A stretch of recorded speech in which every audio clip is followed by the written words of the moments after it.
سال 1961 ورزشگاه نیوکمپ بارسلونا شاهد یک لحظه تاریخی بود، جایی که فرانس بوشکاش، آلفردو دی استفانو و لازلو کووالا توی بازی بزرگداشت کووالا کنار هم ایستادن و عکس یادگاری 3 نفره‌ای انداختن. اونا یه وجه اشتراک مهم داشتن، هیچ کدوم اسپانیایی نبودن.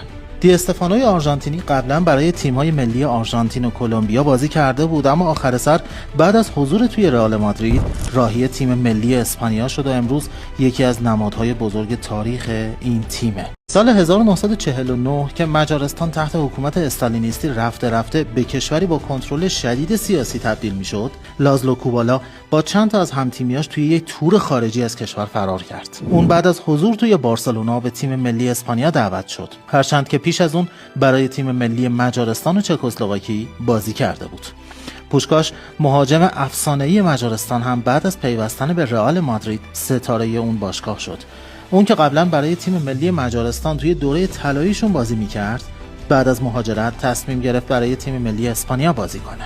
تا قبل از سال 1964 و تصویب قانون معروف یک بار تغییر فیفا، بازیکنان میتونستن بعد از بازی با لباس یه تیم ملی فوتبال با لباس تیم ملی دیگه‌ای توی مسابقات حاضر بشن. مسیر سرنوشت این 3 بازیکن با مهاجرت هاشون به اسپانیا نه تنها هویت ملیشون بلکه تاریخ فوتبال اسپانیا رو هم دگرگون کرد. اونا نشون دادن که فوتبال میتونه فراتر از مرزهای ملی و سیاسی باشه. ما توی کارویزا از مهاجرت با شما صحبت میکنیم.